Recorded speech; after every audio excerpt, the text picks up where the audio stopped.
Indian ఎకానమీలో భాగంగా next question. ఇతర విషయాలు స్థిరంగా ఉండి ప్రభుత్వం పన్నులు పెంచినచో వైయక్తిక వ్యయార్హ ఆదాయము ఆప్షన్ 1 తగ్గుతుంది, ఆప్షన్ 2 మారదు, ఆప్షన్ 3 పెరుగుతుంది, ఆప్షన్ 4 ఏది కాదు. రైట్ ఆన్సర్ ఇస్ తగ్గుతుంది. వ్యయార్హ ఆదాయం కదా మనకు అడిగారు. వ్యయార్హ ఆదాయం ఎలా తగ్గుతుంది అనేది మనం ఒకసారి చూద్దాం. వ్యయార్హ ఆదాయం ఎలా వస్తుంది? మనకి వెస్టి ఆదాయం ఏదైతే ఉందో ఈ వెస్టి ఆదాయం నుంచి మనం ఏం చేస్తాము? వెస్టి పన్నులు అనేవి తీసివేస్తాం. వెస్టి పన్నులు తీసివేసి మైనస్ ప్రభుత్వ పరిపాలనా విభాగ ఇతర రాబడులు అంటే ఏంటి? దీన్ని ప్రభుత్వ పరిపాలనా విభాగ ఇతర రాబడులు అంటే ఫీజులు, పెనాల్టీస్ ఉంటాయి కదా, ఇవన్నీ అవి కూడా తీసేస్తే మనకి వ్యయార్హ ఆదాయం అనేది వస్తుందన్నమాట. వ్యయార్హ ఆదాయం వస్తుంది. అయితే ఈ వ్యయార్హ ఆదాయము ఎలా తగ్గుతుంది అంటే ఇక్కడ ఏం తీస్తున్నాము? వెస్టి ఆదాయం నుంచి వెస్టి పన్నులు అంటే ఏంటి? మనకి ఇన్కమ్ ట్యాక్స్ కావచ్చు, వెల్త్ ట్యాక్స్ కావచ్చు, ప్రొఫెషనల్ ట్యాక్స్ కావచ్చు, ఇవన్నీ కూడా మనము తీయవలసినటువంటి వెస్టి పన్నులు.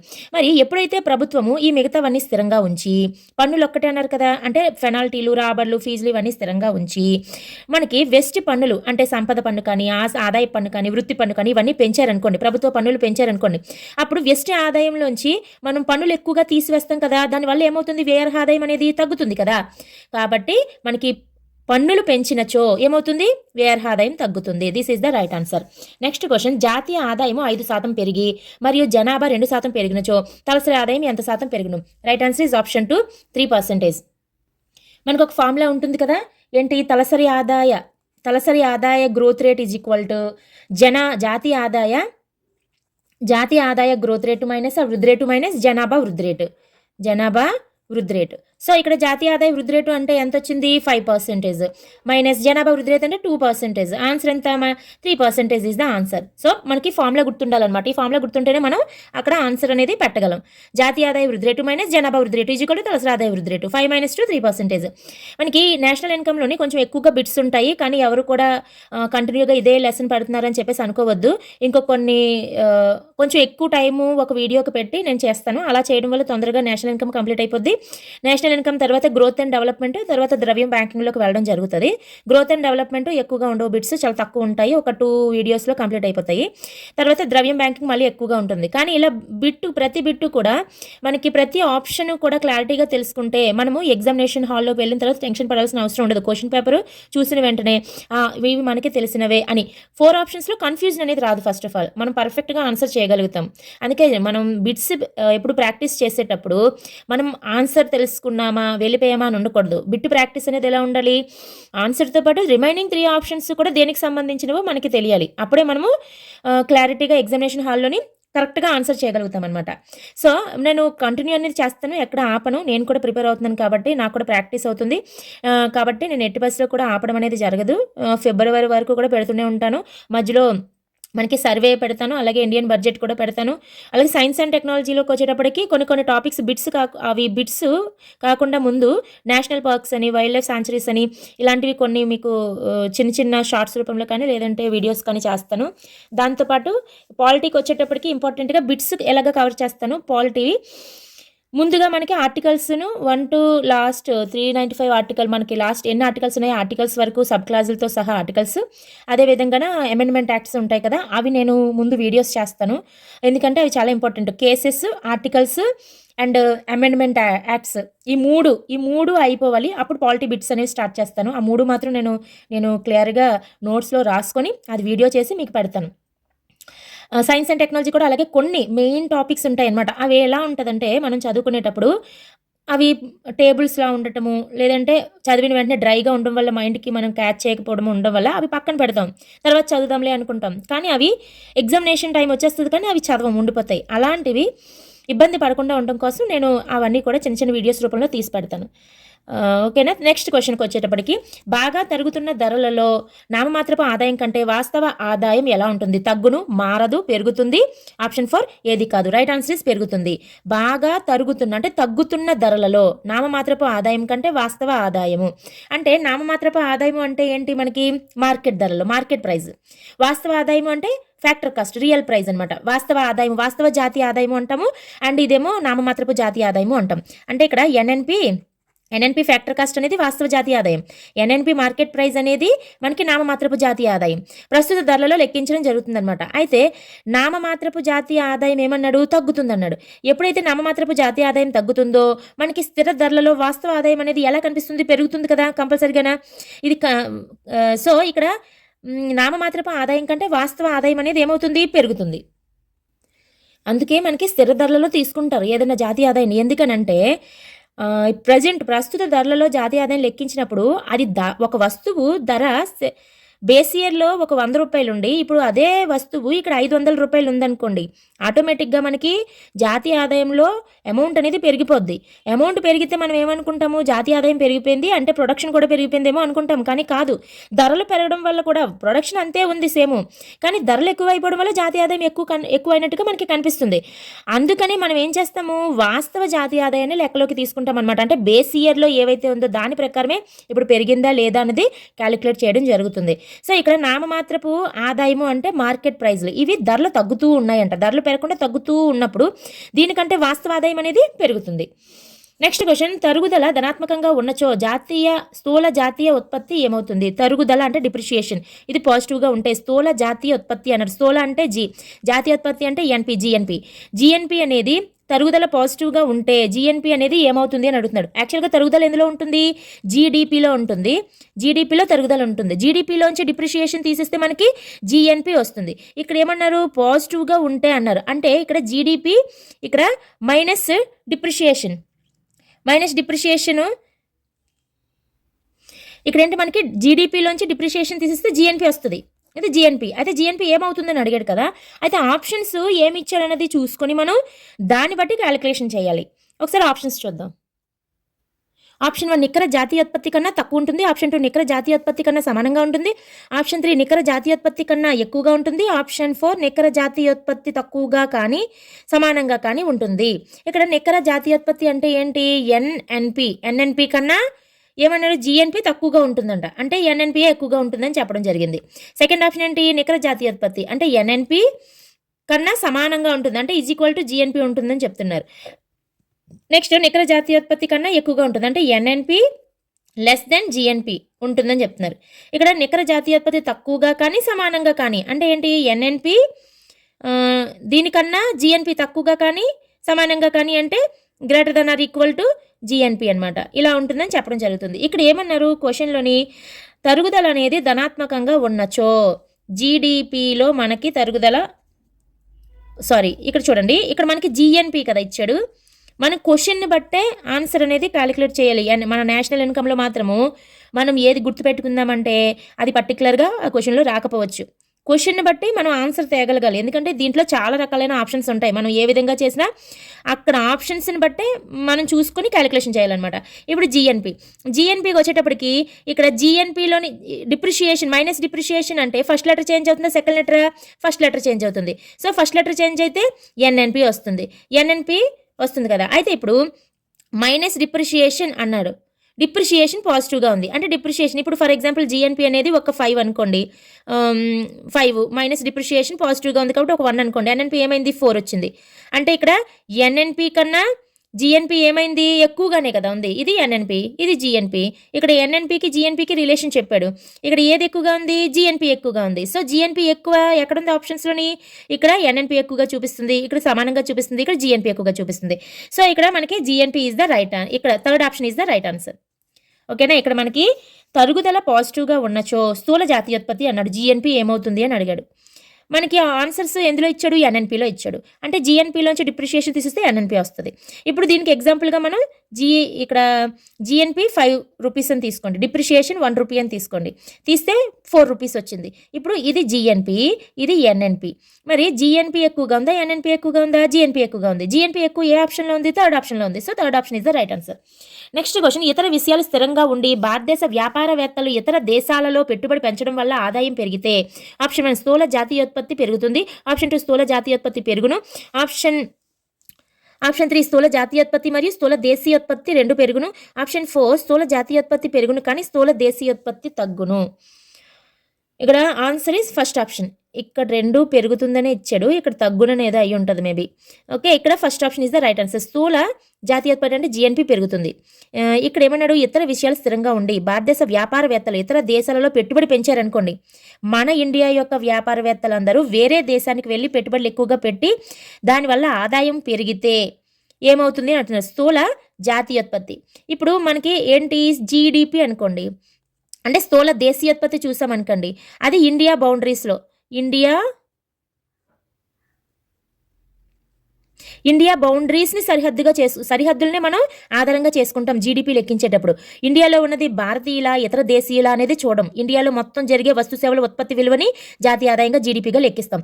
మరి అదే జీఎన్పీ అయితే ఏమవుతుంది, జీఎన్పీ అంటే మన దేశీయులు, ఇండియన్స్ అనే పదం ఇంపార్టెంట్ అనమాట. ఇండియన్స్, ఈ ఇండియన్స్ ఇండియాలో ఉన్నా పర్వాలేదు, వేరే కంట్రీలో ఉన్నా పర్వాలేదు, వాళ్ళు చేసినటువంటి ఉత్పత్తి అనేది మనకి జీఎన్పీలోకి వస్తుందన్నమాట. సో ఇక్కడ జీఎన్పీ అన్నాడు కాబట్టి ఇక్కడ మన దేశస్తులు ఎక్కడికి వెళ్ళారు, ఇతర దేశాల్లోకి వెళ్ళి అక్కడ పెట్టుబడులు పెట్టి ఎక్కువగా, అంటే ఇతర దేశాల వాళ్ళు ఎఫ్డిఐ పెట్టి మన దేశాల్లోకి వస్తారు కదా, మన దేశాల్లోకి వచ్చి ఎఫ్డిఐలు పెంచడం జరుగుతుంది. ఆదాయం ఎక్కువగా వాళ్ళు సంపాదించుకొని వాళ్ళ దేశాల యొక్క జీఎన్పీలోని చూపించుకుంటారు. అదేవిధంగా మన దేశ వ్యాపారవేత్తలు వేరే దేశానికి వెళ్ళి అక్కడ పెట్టుబడులు పెట్టి పెంచడం వల్ల ఆదాయం పెరిగింది అనుకోండి, ఆటోమేటిక్గా జీఎన్పీ పెరిగినట్టు. జీడిపి కాదు, జీడిపి అనేది దేశ సరిహద్దుల లోపల మాత్రమే. జీఎన్పీ అనేది ఇండియన్స్, భారతీయులు, వాళ్ళు ఇతర దేశాల్లో ఉన్నా మన దేశంలో ఉన్నా సరే. So option 1 is the right answer. Next question, ఆర్థిక వ్యవస్థలో ద్రవ్యోల్బణ రహితమైన వృద్ధి ఉన్నచో వాస్తవ జాతీయ ఆదాయము ప్రస్తుత ధరల జాతీయ ఆదాయము పోల్చి చూస్తే ఆప్షన్ 1 తక్కువగా ఉండును, ఆప్షన్ 2 సమానంగా ఉండును, ఆప్షన్ 3 ఎక్కువగా ఉండును, ఆప్షన్ 4 ఏది కాదు. రైట్ ఆన్సర్ ఇస్ ఆప్షన్ 2 సమానంగా ఉండును. ఆర్థిక వ్యవస్థలో ద్రవ్యోల్బణ రహితమైన వృద్ధి అంటే ద్రవ్యోల్బణంతో కూడుకున్న వృద్ధి కాదు. ద్రవ్యోల్బణంతో కూడుకున్న వృద్ధి అంటే ధరలు పెరగడం వల్ల వృద్ధి జరిగిందని. ద్రవ్యోల్బణం అంటే ఏంటి, ఆటోమేటిక్గా వస్తువు యొక్క ధర పెరుగుతూ ఉంటే ద్రవ్యోల్బణం పెరుగుతూ ఉన్నట్టు. అప్పుడు ద్రవ్యోల్బణంతో కూడినటువంటి అంటే ద్రవ్యోల్బణ సహిత వృద్ధి అంటే అది ధరలు పెరగడం వల్ల వచ్చినటువంటి వృద్ధి. ఇక్కడ ద్రవ్యోల్బణ రహిత అంటే ధరలు పెరగడం వల్ల కాదు, అంటే ప్రొడక్షన్లో వృద్ధి జరగడం వల్ల వచ్చినటువంటి వృద్ధి. అటువంటి వృద్ధి ఉన్నచో వాస్తవ జాతీయ ఆదాయం అంటే ఎన్ఎన్పి ఫ్యాక్టర్ కాస్ట్ ప్రస్తుత ధరల జాతీయ ఆదాయం పోల్చి చూస్తే అంటే NNP market price, current price అంటాము, కరెంట్ ప్రైస్ అని కూడా అంటాం ప్రస్తుత ధరలు అంటేని. సో మార్కెట్ ప్రైస్ పోల్చి చూస్తే ఏమవుతుంది, సమానంగా ఉండును. ద్రవ్యోల్బణ రహితమైన వృద్ధి ఉన్నచో అంటే ఇక్కడ మనం గమనించాలి, ద్రవ్యోల్బణ రహితమైన వృద్ధి అన్నాడు అంటే ఆ యొక్క వస్తువు యొక్క ధర స్థిర ధరల వద్ద ఏ విధంగా ఉందో ప్రస్తుత ధరల వద్ద కూడా అదే విధంగా ఉందని అర్థం. ద్రవ్యోల్బణ రహితమైన అంటే ఇప్పుడు కొంచెమైనా ట్యాక్సెస్ ద్వారా కానీ లేదంటే ఇంకేమైనా సబ్సిడీస్, ట్యాక్సెస్ ఇవి మనకి నెట్ ఇండైరెక్ట్ ట్యాక్స్లోకి వస్తాయి. మార్కెట్ ప్రైజ్కి ఫ్యాక్టర్ కాస్ట్కి డిఫరెన్స్ ఏంటి, నెట్ ఇండైరెక్ట్ ట్యాక్స్. అంటే ఇక్కడ నెట్ ఇండైరెక్ట్ ట్యాక్స్ అనేది 0 అవ్వాలన్నమాట. అప్పుడు ద్రవ్యోల్బణ రహితమైన వృద్ధి అంటే ఆ వస్తువు యొక్క ధర మార్కెట్ ప్రైస్లో ఎంత ఉందో ఫ్యాక్టర్ కాస్ట్లో కూడా అంతే ఉంది అని అర్థం. ఎందుకని ద్రవ్యోల్బణ రహితము అన్నాడు అంటే ధర పెరగలేదు, సేమ్ అదే ధర ఉంది, ప్రస్తుత ధరలలో ఏదైతే ఉందో ప్రస్తుత ధరలో అదే ఉందని అర్థం. అంటే ఇక్కడ ఈ ఎన్ఎన్పి ఫ్యాక్టర్ కాస్ట్ కూడా ఎన్ఎన్పి మార్కెట్ ప్రైస్ అయిందని అర్థం. అంటే అర్థం ఏంటి, ఇక్కడ నెట్ అండ్ డైరెక్ట్ ట్యాక్సెస్ అనేవి 0 అయ్యిందని మనకి క్యాలిక్యులేట్ చేసుకోవాలన్నమాట. సో ఎప్పుడైతే నెట్ అండ్ డైరెక్ట్ ట్యాక్స్ 0 అయ్యిందో ఆటోమేటిక్గా ఈ రెండు ఏమవుతాయి, సమానం అవుతాయి. So option 2 is right answer. ఒకసారి ఇక్కడ చూడండి, మనం చూసుకుంటే ఇక్కడ ఫ్యాక్టర్ కాస్ట్కి మార్కెట్ ప్రైస్కి నెట్ ఇండైరెక్ట్ ట్యాక్సెస్ అనేవి డిఫరెన్స్. ఇవి రెండు ఎప్పుడు ఈక్వల్ అవుతాయి, ఇది 0 అయినప్పుడు. అది మార్కెట్ ప్రైస్ ఎప్పుడు ఎక్కువ అవుతుంది, నెట్ ఇండైరెక్ట్ ట్యాక్స్ అనేది పాజిటివ్గా ఉన్నప్పుడు. అలాగే ఫ్యాక్టర్ కాస్ట్ ఎప్పుడు ఎక్కువగా ఉంటుంది, నెట్ ఇండైరెక్ట్ ట్యాక్స్ అనేది నెగిటివ్ అయినప్పుడు అనమాట. ఇది మనం ఒకసారి గుర్తుపెట్టుకోవాలి. ఈ విధంగా మనం చూసుకున్నట్లయితే ఇక్కడ మనకి మెయిన్ క్వశ్చన్కి ఆన్సర్ పెట్టాలి అంటే ఇక్కడ మనకి తెలియవలసింది ద్రవ్యోల్బణ రహితమైన వృద్ధి అన్నాడు. ద్రవ్యోల్బణం అనేది లేదు అంటే ధర పెరగలేదు, అంటే స్థిర ధరలో ఏ విధంగా ఉందో ప్రస్తుత ధరలో కూడా అదే విధంగా ఉంది అని అర్థం. అప్పుడు నెట్ ఇండైరెక్ట్ ట్యాక్స్ 0 అయిందని అర్థం. సో రెండు సమానంగా ఉంటాయి. నెక్స్ట్ క్వశ్చన్, ఉత్పత్తి రంగం అమ్మకాలు రాబడులు. ఆప్షన్ 1 గృహ సంస్థ వసూలు, ఆప్షన్ 2 గృహ సంస్థ చెల్లింపులు, ఆప్షన్ 3 వ్యాపార సంస్థల చెల్లింపులు, ఆప్షన్ 4 గృహ సంస్థలు ఇచ్చినటువంటి రుణాలు. రైట్ ఆన్సర్ ఇస్ ఆప్షన్ 2 గృహ సంస్థల చెల్లింపులు. ఇక్కడ డొమెస్టిక్ సెక్టర్ ఇది ఫర్మ్స్, సంస్థలు. ఈ సంస్థలకి కావాల్సినటువంటి ఉత్పత్తి కారకాలు ఎవరిస్తారు, డొమెస్టిక్ సెక్టార్ ఇస్తుంది. మరి డొమెస్టిక్ సెక్టార్కి డొమెస్టిక్ సెక్టర్ ఉత్పత్తి కారకాలు ఇస్తుంది. ఈ ఉత్పత్తి కారక ఆదాయాలు సంస్థలు ఎవరికి ఇస్తాయి, ఇవి కారక ఆదాయాలు డొమెస్టిక్ సెక్టర్కి వెళ్తాయి. మరి ఇవి వస్తు సేవలు ఉత్పత్తి చేస్తాయి కదా, ఈ వస్తు సేవలను ఎవరికి ఇస్తారు, డొమెస్టిక్ సెక్టర్కి ఇస్తారు వస్తు సేవలు. ఈ వస్తు సేవలు వీళ్ళు యూజ్ చేసుకున్నందుకు వీళ్ళకి ఏం చేయాలి, చెల్లింపులు చేయాలి. అదే కన్జంప్షన్. కన్జంప్షన్ అంటే చెల్లింపుల్లోకి వస్తుందన్నమాట. అంటే వీళ్ళ యొక్క చూడండి ఉత్పత్తి రంగం ఇది కదా! దీని యొక్క అమ్మకాలు ఇవి తయారు చేసినటువంటి అమ్మకాలు అమ్మడం ద్వారా వీటికొచ్చినటువంటి రాబడులు ఎవరిచ్చారు? గృహరంగం ఇచ్చింది. అంటే గృహరంగము వస్తు సేవలు కొనుక్కొని ఏం చేసింది? చెల్లింపులు చేసిందనమాట. ఎవరికి? సంస్థలకి. సో, గృహరంగ చెల్లింపులు ఈజ్ రైట్ ఆన్సర్. అదే ఇక్కడ గృహరంగ వసూలు అన్నాడనుకోండి. గృహరంగానికి వసూలు దేని ద్వారా వస్తాయి? ఉత్పత్తి కారకాలకి వచ్చినటువంటి ఆదాయాలు ఏవైతే ఉన్నాయో అవి గృహరంగానికి వసూలు అవుతాయి. అదే గృహరంగం వస్తు సేవలకి చెల్లించిందైతే అది చెల్లింపులు అవుతాయి. ఇది మనం జాగ్రత్తగా గమనించాలి. నెక్స్ట్ క్వశ్చన్, జాతీయ ఆదాయం లెక్కింపులో ఈ క్రింది వాటిలో ఏది పరిగణించబడదు? ఆప్షన్ 1 పాత గృహ మధ్య, ఆప్షన్ 2 పోలీసు వేతనము, ఆప్షన్ 3 రుణంపై వడ్డీ, ఆప్షన్ 4 తల్లి తన కుమారుని వద్ద తీసుకున్నటువంటి ప్రతిఫలము. రైట్ ఆన్సర్ ఇస్ తల్లి తన కుమారుని వద్ద తీసుకున్నటువంటి ప్రతిఫలం. ఈ రుణంపై వడ్డీ ఉంటుంది, అద్దె ఉంటుంది, వేతనం ఉంటుంది, ఇవన్నీ ఉంటాయి. ఓన్లీ లేనిదేంటి? ఇది కుమారుని దగ్గర తీసుకున్న ప్రతిఫలం. నెక్స్ట్ క్వశ్చన్, జాతీయ ఆదాయము లెక్క పెట్టేటప్పుడు ఒక వస్తువు విలువను 2 సార్లు లెక్కింపు చేస్తే సమస్య ఎప్పుడు ఉత్పన్నమవుతుంది? ఆప్షన్ 1 వరి ధాన్యము మరియు బియ్యము పరిగణలోకి తీసుకున్నప్పుడు. ఇక్కడ ఏంటి? జాతీయ ఆదాయం లెక్క కట్టేటప్పుడు ఒక వస్తువుని 2 సార్లు లెక్కింపు చేస్తే సమస్య ఎక్కడ ఉత్పన్నమవుతుంది? ఎప్పుడు ఉత్పన్నమవుతుంది? 4 అన్నప్పుడు మనకి వరి ధాన్యము అదేవిధంగా బియ్యము 2 పరిగణలోకి తీసుకున్నాం అనుకోండి. వరి ధాన్యము ఉత్పత్తిలో మనం ఆల్రెడీ కౌంట్ చేస్తాం. ఒక రైతు ఎంత పంట పండించాడు ఇదంతా కూడా మొత్తం కౌంట్ చేస్తాం. చేసినప్పుడు మళ్ళీ అవి మిల్లర్స్కి వేసి వాళ్ళు బియ్యం తయారు చేసుకుని ఆ బియ్యాన్ని మళ్ళీ అమ్మేటప్పుడు మళ్ళీ దాన్ని పరిగణలోకి తీసుకున్నాం అనుకోండి, అది డబుల్ కౌంటింగ్ అవుతుంది కదా. రైస్ మిల్లర్స్ ఉంటారు, రైతుల దగ్గర వరి ధాన్యాన్ని కొనుగోలు చేస్తారు. కొనుగోలు చేసి దాన్ని మళ్ళీ ప్యాకింగ్స్ చేసి రైస్గా తయారు చేసి ప్యాకింగ్ చేసి అమ్ముతారు. అదప్పుడు రైస్ మిల్లులోని అదేమవుతుంది? డబుల్ కౌంటింగ్ అవుతుంది. డబుల్ కౌంటింగ్ని అవాయిడ్ చేయాలంటే ఏం చేయాలి? ఈ ధాన్యానికి ఏవైతే మనం లెక్క కట్టామో ఉత్పత్తి విలువని ఆ విలువని ఇందులోంచి తీసేయాలి. రైస్ మిల్లులో మనకి ఏదైతే ఫైనల్ ప్రోడక్ట్ వచ్చిందో దాని యొక్క విలువలోంచి తీసేయాలి. తీసేస్తేనే డబుల్ కౌంటింగ్ని మనం అవాయిడ్ చేసినట్టు అవుతుందన్నమాట. అందుకే మనం వాల్యూ యాడెడ్ని ఉపయోగిస్తాం. ఉత్పత్తి మదింపు పద్ధతిలో వాల్యూ యాడెడ్ పద్ధతిని మనం ఉపయోగించడం జరుగుతుంది. అంటే ఇక్కడ చూడండి, ఇది తీసుకోలేనప్పుడు అని అర్థం. ఇక్కడ వరి ధాన్యము బియ్యము పరిగణలోకి 2 తీసుకోలేనప్పుడు ప్రాబ్లం లేదు కదా. ఇక్కడ పండ్లు కూరగాయలు 2 పరిగణలోకి తీసుకున్నప్పుడు అంటే పండ్లు వేరా కూరగాయలు వేరా, మనం తీసుకున్న ప్రాబ్లం 2 పరిగణలోకి తీసుకున్న ప్రాబ్లం లేదు. దీని ఉత్పత్తి దీందే, పండ్ల ఉత్పత్తి పండ్లదే. అలాగే పండ్లు కూరగాయలు పరిగణలోకి తీసుకోలేనప్పుడు, ఇది తీసుకోలేనప్పుడు అనమాట. కొంచెం కన్ఫ్యూజ్గా ఇచ్చాడు ఇక్కడ ఆప్షన్స్. సో ఇది కూడా ప్రాబ్లం లేదు. మనకేంటి 2 పరిగణలోకి తీసుకున్నవి ధాన్యము బియ్యము ఒకే ఉత్పత్తికి సంబంధించినవి కాబట్టి అక్కడ మనం జాగ్రత్తగా గమనించాలి. నెక్స్ట్ క్వశ్చన్, జాతీయ ఆదాయాన్ని మొదటిగా అంచనా వేసింది ఎవరు? Option 1 FJ Atkinson, Ricardo, major bearing and ఏది కాదు. రైట్ ఆన్సర్ ఇస్ ఏది కాదు. మొదటిగా మనకి ఎవరు? దాదాబాయి నౌరోజీ గారు మనకి జాతీయ ఆదాయాన్ని లెక్కించడం జరిగింది. ఎవరు? దాదాబాయి నౌరోజీ గారు 1868, 67, 68లో లెక్కించడం జరిగింది. 1867, 68 సంవత్సరానికి. ఎప్పుడు? 1876 సంవత్సరంలో లెక్కించారు. 340 కోట్లు జాతీయ ఆదాయమని, 20 రూపాయలు తలసరి ఆదాయమని లెక్కించడం జరిగింది. పావర్టీ ఆఫ్ ఇండియా అనే బుక్లో రాశారనమాట దాదాబాయి నౌరోజీ గారు. 1867, 68 సంవత్సరానికి గాను 1876లో లెక్కించి 340 కోట్లేమో జాతీయ ఆదాయము, 20 రూపాయలేమో తలసరి ఆదాయంగా చెప్పారనమాట. ఈ ముగ్గురులోని కూడా ఎవరు కాదు. అయితే ఇక్కడ ఇవి చూద్దాం. పేర్లు ఇచ్చారు కదా, రికార్డో అలాగే మనకి బేరింగు వీళ్ళు ఉన్నారు కదా, ఒకసారి చూద్దాం. మనకి అట్కిన్సన్ అనే వ్యక్తి మనకి 1875లో జాతీయ ఆదాయాన్ని లెక్కించడం జరుగుతుంది. అట్కిన్సన్ లెక్కించి జాతీయ ఆదాయము 574 కోట్లు జాతీయ ఆదాయమని, అలాగే 31 రూపాయలు తలసరి ఆదాయమని చెప్పడం జరుగుతుంది. 31 రూపాయలు తలసరి ఆదాయము, 574 కోట్లేమో జాతీయ ఆదాయం అని చెప్పింది అట్కిన్సన్. ఎప్పుడు? 1875లో లెక్కించడం జరిగింది. బేరింగ్ వచ్చేటప్పటికి బేరింగ్ అండ్ డేవిడ్ ఇద్దరు కలిపి 1882లో లెక్కిస్తారు జాతీయ ఆదాయాన్ని. వీళ్ళిద్దరును ఎప్పుడు? 1882లో. అది ఇక్కడ మనకి అట్కిన్సన్ 1875లో లెక్కించినప్పుడు 20 సంవత్సరాల వ్యవధిలో తలసరి ఆదాయాన్ని కూడా లెక్కించేతను 31% పెరిగిందని చెప్పడం జరుగుతుందన్నమాట. బేరింగ్ డేవిడ్ ఇద్దరు కలిపి 1882లో మనకి జాతీయ ఆదాయాన్ని లెక్కించడం జరుగుతుంది. నెక్స్ట్ క్వశ్చన్, విదేశీ వ్యాపారం లేని అంతర్గత ఆర్థిక వ్యవస్థలో ఏది సరైనది? Option 1 GDP equal to GNP, GDP greater than GNP, GDP less than GNP, ఏది కాదు.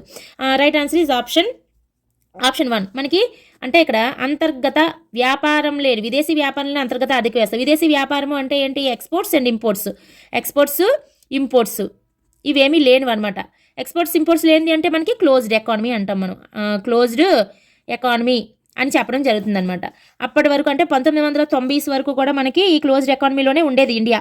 ఎక్స్‌పోర్ట్స్, ఇంపోర్ట్స్ ఉండేవి కావు. ఎప్పుడైతే ఎక్స్‌పోర్ట్స్, ఇంపోర్ట్స్ ఉండవో మనకి జీడీపీ జీఎన్‌పీ సమానం అవుతుంది. అంటే విదేశాల నుంచి మన దేశానికి వచ్చినవి ఉండవు, మన దేశం నుంచి విదేశాలకు వెళ్ళింది ఉండదు. ఓన్లీ ఇండియాలో ఏదైతే అంతిమ వస్తు సేవల ఉత్పత్తి జరుగుతుందో దాని యొక్క విలువ మాత్రమే. కాబట్టి జీఎన్‌పీ కూడా అదే అవుతుంది, జీడీపీ కూడా అదే అవుతుంది. So option 1 is the right answer. Next question, ఒకసారి ఈ మిగతా 2 ఆప్షన్స్ కూడా చూద్దాము. ఇక్కడ విదేశీ వ్యాపారము ద్వారా అంటే ఎక్స్‌పోర్ట్స్ అనేవి మనం ఎక్కువగా చేసి మనకు వచ్చినట్టు రాబడి ఎక్కువైందనుకోండి, అప్పుడు జీఎన్‌పీ ఎక్కువగా ఉంటుంది. అంటే ఏంటి? ఎక్స్‌పోర్ట్స్ గ్రేటర్ దెన్ ఇంపోర్ట్స్ అయితే. అలా కాకుండా ఎక్స్‌పోర్ట్స్ లెస్ దెన్ ఇంపోర్ట్స్ అయ్యాయి అనుకోండి, అంటే ఇంపోర్ట్సే మనకి ఎక్కువగా ఉన్నాయి, ఎక్స్‌పోర్ట్స్ తక్కువగా ఉన్నాయి అనుకోండి, అప్పుడు జీడీపీ ఎక్కువగా ఉంటుంది. అది కూడా మనం గమనించాలి. నెక్స్ట్ క్వశ్చన్, క్రింది వాటిలో నుండి జీఎన్‌పీ చేరి ఉండనిదేది? నికర విదేశీ కారకాదాయము, బదిలీ చెల్లింపులు, డివిడెంట్లు, వ్యాపార సంస్థలు పంచిపెట్టబడిన లాభాలు. అంటే జీఎన్పీలో లేనిది ఏంటి అని అడుగుతున్నాడు. మనకి రైట్ ఆన్సర్ ఈజ్, ఇంకా డౌట్ లేదు, బదిలీ చెల్లింపులు ఇచ్చాడంటే ఇంకా అదే, అది జాతీయ ఆదాయంలోనే ఉండదు కాబట్టి. నికర విదేశీ కారకాదాయం అంటే ఇక్కడ మధ్యలో లెటర్ నేషనల్ కాబట్టి మనకి ఎన్ఎఫ్ఐ ఉంటుంది, net factor income from abroad ఉంటుంది, డివిడెండ్స్ ఉంటాయి, వ్యాపార సంస్థలు పంచిపెట్టబడిన లాభాలు కూడా అందులో ఉంటాయి. ఈ పంచిపెట్టబడిన లాభాలు అవి తీసిన తర్వాత వచ్చినవి వెస్టీ ఆదాయాలు, ప్రైవేట్ ఇన్కమ్లు, తర్వాత వెస్టీ ఆదాయాలు, తర్వాత వేర్ ఆదాయాలు, అవన్నీ వస్తాయి. కానీ ఫస్ట్ ఇవన్నీ ఇంక్లూడ్ అయ్యే ఉంటాయి, బదిలీ చెల్లింపులు మాత్రం ఉండవు. నెక్స్ట్ క్వశ్చన్, భారతదేశంలో వ్యవసాయ రంగంలో ఉత్పత్తి విలువను గణించడానికి క్రింది వాణిలో ఒక పద్ధతిని వినియోగిస్తారు, అది ఏమిటి? ఆప్షన్ 1 నికర ఆదాయ పద్ధతి, నికర ఉత్పత్తి మరియు ఆదాయ పద్ధతి, నికర ఉత్పత్తి ఆదాయ పద్ధతి, నికర ఉత్పత్తి పద్ధతి. రైట్ ఆన్సర్ ఇస్ ఉత్పత్తి ఆదాయ పద్ధతి. మనకి ఉత్పత్తి మదింపు పద్ధతి, ఆదాయ మదింపు పద్ధతి, వ్యయ మదింపు పద్ధతి. ఉత్పత్తి మదింపు పద్ధతిలో మనం ఏం చెప్పుకున్నాము? ప్రాథమిక రంగం అని చెప్పాం. ప్రాథమిక రంగం అంతా కూడా ఉత్పత్తి మదింపు పద్ధతిలోనే గణిస్తారు. అందులో ప్రాథమిక రంగము అన్నారంటే నాట్ ఓన్లీ అగ్రికల్చర్, మైనింగ్ కూడా అందులోనే ఉంటుంది, గనుల త్రవ్వకం కూడా మనకి అందులోకే వస్తుంది, అది కూడా మనకి ఉత్పత్తి మదింపు పద్ధతిలోనే మనకి గణిస్తారు. అదేవిధంగా మ్యానుఫ్యాక్చరింగ్ రిజిస్టర్డ్ మ్యానుఫ్యాక్చరింగ్ కూడా మనకి ఇందులోనే గణించడం జరుగుతుంది. అదేవిధంగా నిర్మాణ రంగం, పట్టణాల్లో నిర్మాణ రంగం కూడా మనకి ఉత్పత్తి మదింపు పద్ధతిలోనే లెక్కించడం జరుగుతుంది. అలాగే ఆదాయ మదింపు పద్ధతికి వచ్చేటప్పటికి మ్యానుఫ్యాక్చరింగ్ రంగం అన్రిజిస్టర్డ్ ఇందులోకి వస్తుంది. అండ్ తృతీయ రంగం అంతా కూడా మనకి ఆదాయ మదింపు పద్ధతిలోకే రావడం జరుగుతుంది. అదేవిధంగా విద్యుత్తు, గ్యాస్, నీటి సరఫరా ఇవన్నీ కూడా మనకి ఆదాయ మదింపు పద్ధతిలోకే వస్తాయి. విద్యుత్తు, గ్యాస్, నీటి సరఫరా ఇవన్నీ. లాస్ట్లో ఇంకా వ్యయ మదింపు పద్ధతి ఉంటుంది. వ్యయ మదింపు పద్ధతి, వ్యయ మదింపు పద్ధతిలో నిర్మాణ రంగం గ్రామాలలో మాత్రమే వస్తుంది, గ్రామీణ నిర్మాణ రంగం ఒక్కటే వ్యయ మదింపు పద్ధతిలో. సో ఇక్కడ ఉత్పత్తి మదింపు పద్ధతి. Option 3 is the right answer. Next question, రవాణా సౌకర్యాలు, బ్యాంకింగ్, బీమా దేని క్రిందకు వస్తుంది? గౌణ రంగము, అలాగే ప్రాథమిక రంగం గౌణ రంగం అంటే ద్వితీయ రంగం అని అర్థం. ప్రాథమిక గౌణ కలర్స్లో చెప్పేటప్పుడు ప్రైమరీ కలర్స్, ప్రాథమిక రంగులు, గౌణ రంగులు అని చెప్పేసి మనం అంటాం కదా. గౌణ అంటే ద్వితీయ రంగం అనమాట. ద్వితీయ రంగం అంటే సేవా రంగము. ఆప్షన్ 4 పైవన్నీ. రైట్ ఆన్సర్ ఇస్ ఆప్షన్ 3 సేవా రంగము. రవాణా సౌకర్యాలు, ట్రాన్స్పోర్ట్ వచ్చింది, బ్యాంకింగ్ వచ్చింది, ఇవన్నీ అంటే మనకి ఎందులోకి వస్తాయి? సర్వీస్, మనకి సర్వీసెస్ కదా అందిస్తున్నారు బ్యాంకింగ్ ద్వారా, రవాణా ట్రాన్స్పోర్ట్ ద్వారా సర్వీసెస్ కదా అందుతున్నాయి, కాబట్టి ఇవన్నీ కూడా సేవా రంగంలోకి రావడం జరుగుతుంది. నెక్స్ట్ క్వశ్చన్, ఈ క్రింది వాణిలో పెట్టుబడి వ్యయం క్రిందకు రానిదేది? ఆప్షన్ 1 మన్నిక గల పరికరాల కొనుగోలు, ఆప్షన్ 2 బిజినెస్ ఇన్వెంటరీలలో పెరుగుదల, ఆప్షన్ 3 ఒక కొత్త గృహాన్ని కొనుగోలు చేయడము, ఆప్షన్ 4 ఒక కంపెనీ ప్రధాన కర్మాగారాన్ని విస్తరించడము. రైట్ ఆన్సర్ ఈజ్ ఆప్షన్ 1 మన్నిక గల పరికరాల కొనుగోలు. ఇక్కడ మీకు డౌట్ రావచ్చు, మన్నిక గల పరికరాలు అనేది పెట్టుబడిలోకి వస్తుంది కదా, ఎందుకని అది ఆన్సర్ అయ్యింది అని చెప్పేసి డౌట్ రావచ్చు. దానికి క్లారిటీ ఇస్తాను చూడండి. ఇది కూడా చాలా డెప్త్ క్వశ్చనే. ఇక్కడ మనకి వ్యయం చూసుకున్నప్పుడు వ్యయంలోని ప్రైవేట్ అంతిమ వినియోగ వ్యయము ఉంటుంది, పెట్టుబడి వ్యయము ఉంటుంది, ప్రభుత్వ వ్యయము ఉంటుంది. వ్యయంలో మనకి ప్రైవేట్ వినియోగం ఉంటుంది, అంటే ప్రైవేట్ అంతిమ వినియోగము ప్లస్ పెట్టుబడి వ్యయం ఉంటుంది, అదేవిధంగా ప్రభుత్వ వ్యయం కూడా ఉంటుంది. ప్రభుత్వ వ్యయం 3 రకాల వ్యయాలు ఉంటాయి.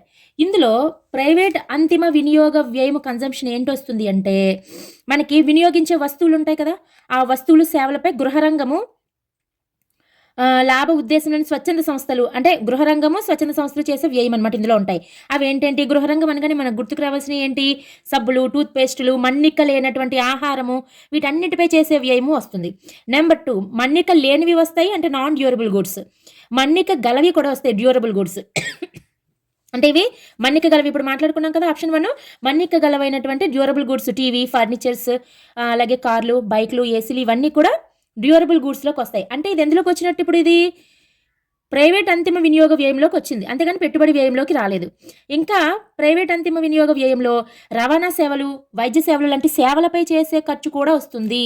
గుర్తుపెట్టుకోండి, సేవలపై చేసే ఖర్చు కూడా ఎందులోకి ప్రైవేట్ అంతిమ వినియోగ వ్యయంలోకి రాబడుతుంది. ఓకేనా? ఏంటంటే వస్తాయి మనకి మన్నిక లేని వస్తువులు వస్తాయి, మన్నిక గల వస్తువులు వస్తాయి, అండ్ రవాణా సేవలు, వైద్య సేవలు వస్తాయి. ఇప్పుడు మనం పెట్టుబడి వ్యయం చూద్దాం. 3 రకాల వ్యయాలు అనుకున్నాం కదా, ప్రైవేట్ అంతిమ వినియోగ వ్యయము, పెట్టుబడి వ్యయము, ప్రభుత్వ వ్యయము. పెట్టుబడి వ్యయంలోని భౌతిక మూలధన వస్తువులు అంటే ఫిజికల్గా కనిపించేటటువంటి మూలధన వస్తువుల పెరుగుదలే మనం పెట్టుబడి. అవి యంత్రాలు కావచ్చు, ఫ్యాక్టరీలు, రెసిడెన్షియల్ ఇల్లు కావచ్చు, సంస్థ ఇన్వెంటరీల పెరుగుదల. ఇప్పుడు చూసారా, ఈ ఇన్వెంటరీల పెరుగుదల అనేది మనకి ఎందులోకి వచ్చింది? పెట్టుబడి వ్యయంలోకి వచ్చింది. సంస్థల యొక్క ఇన్వెంటరీల పెరుగుదల. అదే వ్యయంలో మనం ఏమేమి చెప్పాము? ఫర్ ఎగ్జాంపుల్స్ యంత్రాలు, ఫ్యాక్టరీస్, ఇన్వెంటరీస్, ఇవన్నీ ఫిజికల్వి, వాటిలో పెరుగుదల అనమాట. ఇవి మళ్ళీ 3 రకాలు ఉంటాయి. ఏంటంటే స్థిర పెట్టుబడి అండ్ రెసిడెన్షియల్ హౌస్ పై చేసే వ్యయము, మూడోది నిల్వలలో మార్పు. నిల్వలలో మార్పు అంటే ఏంటి? ఇన్వెంటరీలు వస్తాయి, ఇన్వెంటరీల దగ్గర నిల్వలలో మార్పు అనేది వస్తుందన్నమాట. ఫస్ట్ ఏంటి? స్థిర పెట్టుబడి. అంటే పెట్టుబడి వ్యయంలో మళ్ళీ 3 రకాలు అనమాట, 3 టైప్స్. అందులో ఒకటి స్థిర పెట్టుబడి లేదా స్థిర మూలధన కల్పన. అంటే స్థిర పెట్టుబడి అన్నా మూలధన కల్పన అన్నా ఒకటే. రెసిడెన్షియల్ హౌస్లపై చేసే వ్యయం కూడా ఇందులోకి వస్తుంది. అండ్ నిల్వలలో మార్పు అంటే ఇన్వెంటరీలో మార్పు. అంటే ఇక్కడ ఏంటి? స్థిర పెట్టుబడి, ఫర్ ఎగ్జాంపుల్ స్థిర మూలధన కల్పన అంటే ఏంటి? కొత్త ప్లాంట్లు పెట్టడము, యంత్రాలు కొనడము, ఎక్విప్మెంట్స్, ఫ్యాక్టరీలు కట్టడము, రవాణా ఎక్విప్మెంట్లు, నిర్మాణ పనులు అంటే డ్యామ్లని, టెలిఫోన్ లైన్స్ అని ఇలాంటివి ఏమైనా వస్తాయి కదా, వాటన్నిటిపైన చేసే వ్యయం స్థిర పెట్టుబడి లేదా స్థిర మూలధన కల్పన అంటాం. స్థిర మూలధన కల్పన అంటాం. అంటే ప్రధాన కర్మాగారాన్ని విస్తరించడం అనేది ఎందులోకి వచ్చింది? స్థిర మూలధన కల్పనలోకి వచ్చింది. రెసిడెన్షియల్ హౌస్ పై చేసే వ్యయం ఏంటి అంటే కొత్త ఇండ్లు నిర్మాణంపై చేసే వ్యయము. అంటే కొత్త ఇండ్లు అంటే అందులో మనం ఐరన్ పైన చేస్తాం, సిమెంట్ పైన, వుడ్ పైన, ఇటుకల పైన, శ్రామికులు చేసేటువంటి శ్రమ పైన మనం అన్నింటిపైన వ్యయం చేస్తాం, బిల్డర్ పైన కూడా. ఇవన్నీ మనకి రెసిడెన్షియల్ హౌస్ పై చేసే వ్యయం అంటాం అనమాట. మేజర్ రిపేర్స్, రెనోవేషన్స్ కూడా ఇందులోకి వస్తాయి. మనము కొత్త ఇల్లే అన్నప్పుడు కొత్త ఇల్లు ఒకటే తీసుకోకూడదు, ఒక ఇల్లుకి రెనోవేషన్స్ చేయించినా వస్తుంది, మేజర్ రిపేర్స్ కూడా అందులోకి వస్తాయి. సో పెట్టుబడి వ్యయంలో భాగం ఇది కూడా. చూసారా, కొత్త ఇల్లు అనేది పెట్టుబడి వ్యయంలో 2వ రకమైనటువంటి రెసిడెన్షియల్ హౌస్ పై చేసే వ్యయంలోకి వచ్చింది. మరి 3వది ఏంటి? నిల్వలలో మార్పు. అంటే ముడి సరుకు, ఫర్ ఎగ్జాంపుల్ రా మెటీరియల్ ఉంటుంది కదా, ఏదైనా ఒక వస్తువు ప్రోడక్ట్ తయారు చేయాలంటే దానికి కావాల్సిన రా మెటీరియల్ ఏదైతే ఉందో ఆ ముడి సరుకు. కొన్ని వస్తువులు ఇయర్ ఎండింగ్కి పూర్తిగా తయారవ్వకపోవచ్చు, సగం తయారయ్యి ఉండిపోవచ్చు. అటువంటి సగం తయారైన వస్తువులు, అలాగే తయారయ్యి అమ్మకానికి సిద్ధంగా ఉన్న అంతిమ వస్తువులు ఉంటాయి కదా, ఫైనల్ గుడ్స్, ఇవన్నీ కూడా ఇన్వెంటరీలు. అవన్నీ ఏమంటారు? ఇవి ఇన్వెంటరీలోకి వస్తాయి అనమాట. సో ఇన్వెంటరీలో వచ్చే మార్పుని మనం పెట్టుబడి వ్యయంగా తీసుకుంటాం. సో ఏంటంటే వచ్చి ఇవన్నీ కూడా, ఈ 3 కూడా మనకి 3 రకాలైనటువంటి పెట్టుబడి వ్యయాల్లోకి వచ్చాయి. ఇది నిల్వలలో మార్పులోకి వచ్చింది, ఇదేమో రెసిడెన్షియల్ హౌస్ పై చేసే వ్యయం వచ్చింది, ఇదేమో స్థిర మూలధన కల్పన, స్థిర పెట్టుబడిలోకి వచ్చింది అనమాట. ఈ 3 కలిపితే వచ్చిందే పెట్టుబడి వ్యయము. మనం డ్యూరబుల్, నాన్ డ్యూరబుల్ చూసినప్పుడు మనం ప్రైవేట్ అంతిమ వినియోగ వ్యయంలోకి వస్తుంది అనమాట. మళ్ళీ ప్రభుత్వ వ్యయం 3వది. ఆ ప్రభుత్వ వ్యయం టాపిక్ వచ్చినప్పుడు అది చూద్దాం. ఓకే, ఇంకా మళ్ళీ లెంత్ ఎక్కువైపోతుంది. So this is the right answer. Next question, క్రింది వాణిలో దేనిని ఆదాయ మదింపు పద్ధతి ద్వారా జాతీయ ఆదాయాన్ని గణించేటప్పుడు పరిగణలోకి తీసుకోరు? ఆప్షన్ 1 పంచిపెట్టబడిన లాభాలు, ఆప్షన్ 2 మిశ్రమ ఆదాయము, ఆప్షన్ 3 అద్దె ద్వారా వచ్చినటువంటి ఆదాయము, ఆప్షన్ 4 ఫంక్షన్లు. రైట్ ఆన్సర్ ఇస్ ఫంక్షన్లు. మనం ఇంకా ఫంక్షన్లు అంటే తిరిగి చూడాల్సిన అవసరం లేదు.